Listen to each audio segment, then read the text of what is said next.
I heard something very interesting this morning about that girl.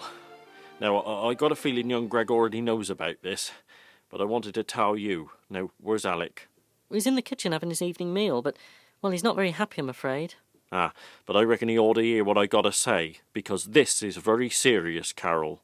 She told her father that Alec was almost through with his meal, and she would get him in.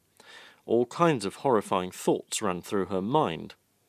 When she entered the kitchen, Alec was placing his plate and cutlery into the washing-up bowl and was rubbing his stomach with his right hand. He stopped suddenly when he saw her and put on a forced smile. You okay, love? He nodded, but she got the distinct impression that all was not okay. Dad wants a word. Yeah, I'm just coming through, love.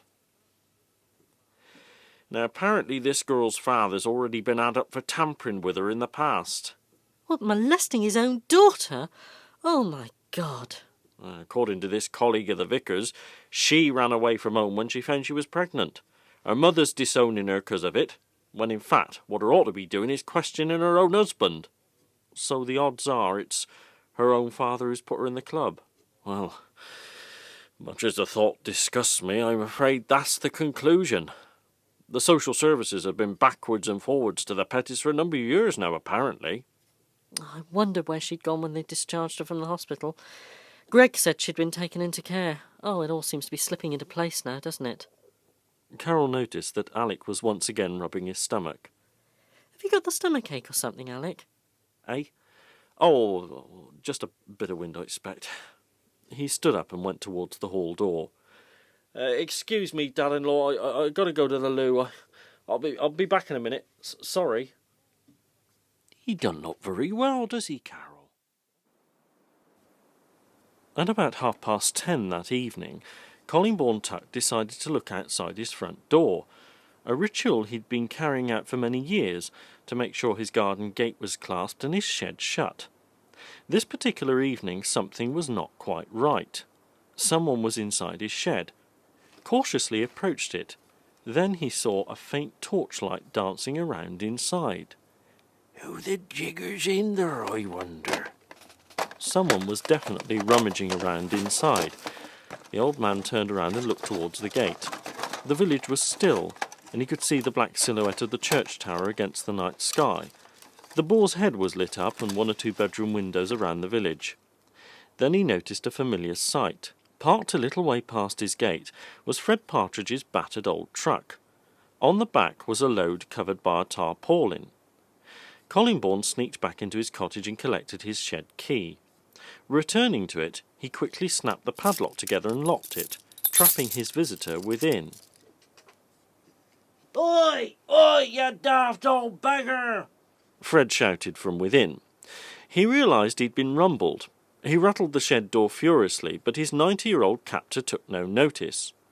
Old Man Tuck had gone into his cottage and prepared to take himself off to bed. "Let I out, you daft old devil! I can't bide in here all night!" But he did.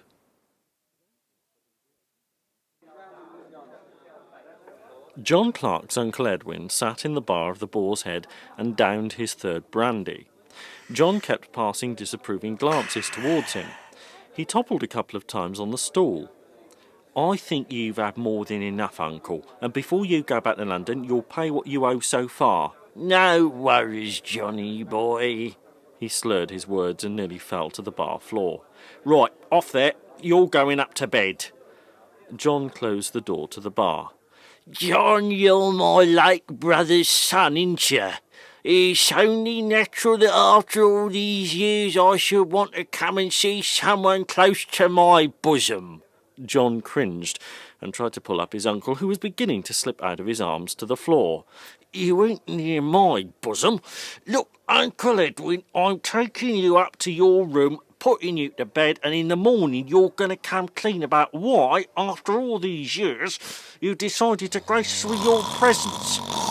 Edwin began to snore loudly. "Oh, my God. Ross, come and get Sam, will you?"